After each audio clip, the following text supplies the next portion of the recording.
નમસ્કાર નમસ્કાર નમસ્કાર બાળ મિત્રો, આપ સર્વે મિત્રોનું સહૃદય હાર્દિક સ્વાગત છે આપણી યુટ્યુબ ચેનલ એવી ગુરુ જ્ઞાન શાળાની અંદર. તો બાળ મિત્રો, આજના આ વિડીયોની અંદર તમારો ફેવરેટ વિષય ધોરણ 6 વિષય સામાજિક વિજ્ઞાનની અંદર પ્રકરણ નંબર 7 જે છે આપણું ગુપ્ત યુગ અને અન્ય શાસકો. તો એનું આજે આપણે સ્વાધ્યાયનું સંપૂર્ણ સોલ્યુશન આ વિડીયોની અંદર કરવાના છીએ. તો વિડીયોને તમારે છેલ્લે સુધી સ્કીપ કર્યા વગર પૂરેપૂરો જોવાનો છે. અને જો તમે ચેનલ ઉપર નવા હોય, ફર્સ્ટ વાર આ વિડીયો જોતા હોય, તો ચેનલને અચૂકથી સબસ્ક્રાઇબ કરી દેજો. કારણ કે અમારી ચેનલ ઉપર તમને ધોરણ 6 ને લગતા તમામ ઉપયોગી વિડીયોઝ મૂકવામાં આવશે, જે તમને આવનારી પરીક્ષાની અંદર 100% લાભ કરાવશે. તો જોઈએ આપણે સ્વાધ્યાયનું સોલ્યુશન. તેમાં સૌપ્રથમ છે કે નીચે આપેલા પ્રશ્નોના વિકલ્પોમાંથી યોગ્ય વિકલ્પ પસંદ કરીને આપણે એનો ઉત્તર જણાવવાનો છે. પહેલો છે કે ગુપ્ત વંશનો સ્થાપક કોણ હતો? કોણ હતો મિત્રો આપણે એવી રીતે ના કહી શકાય, કોણ હતા એવી રીતે કહી શકાય. તો ગુપ્ત વંશના પહેલા શાસક કોણ હતા? તો એ મિત્રો કોણ હતા? શ્રીગુપ્ત. આપણે યાદ રાખી લેવાનું છે, ગુપ્ત યુગના પહેલા શાસક હતા શ્રીગુપ્ત. આ તમને ખાલી જગ્યાની અંદર પૂછાય, એક વાક્યમાં પૂછાય તો પણ આપણને આવડવું જોઈએ. આગળ જઈએ. આગળ છે બીજો કે સિક્કામાં કયા રાજાને વીણા વગાડતો દર્શાવવામાં આવ્યો છે? સિક્કામાં જે મિત્રો એમનો સિક્કો હતો એમાં મિત્રો આવશે ચંદ્રગુપ્તને. ચંદ્રગુપ્તને સિક્કામાં વીણા વગાડતો દર્શાવવામાં આવ્યો છે. આગળ જોઈએ ત્રીજો કે દિલ્હી ખાતે લોહ સ્તંભનું નિર્માણ કોના સમયમાં થયું હતું? જે મિત્રો દિલ્હીમાં લોહ સ્તંભ આવેલો છે, જેને અત્યાર સુધી પણ કાટ લાગ્યો નથી. પોતે આખો લોખંડનો છે પણ કાટ લાગ્યો નથી. તો એ લોહ સ્તંભનું નિર્માણ ચંદ્રગુપ્ત બીજો જે હતો એના સમયમાં કરાવવામાં આવ્યું હતું દિલ્હી ખાતે. આગળ જઈએ.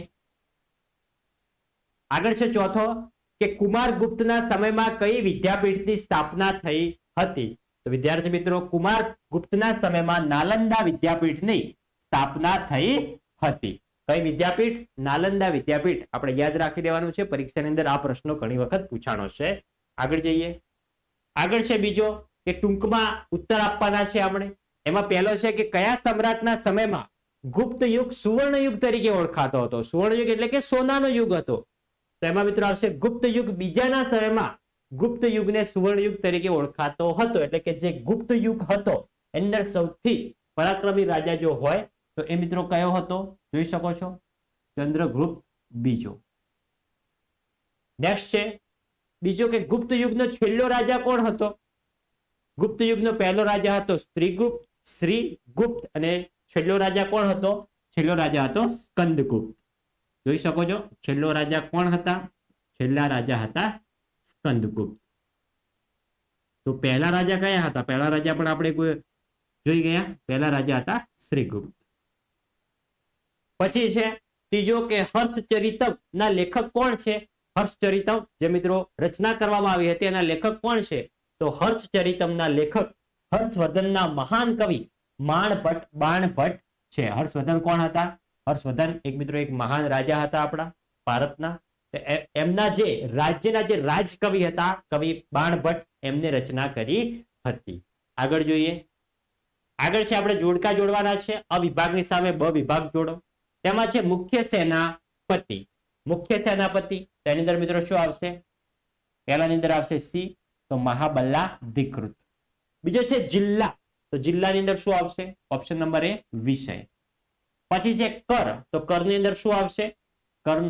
કર રૂપે મિત્રો પ્રજાને રાજાને ઉત્પાદનનો છઠ્ઠો ભાગ આપવાનો રહેતો હતો. તો છે વાઘભટ્ટ. તો વાઘભટ્ટ એ મિત્રો શું છે? અષ્ટાંગ હૃદય તરીકે ઓળખાય છે. પાંચમો ઈરાનના શહેનશાહ.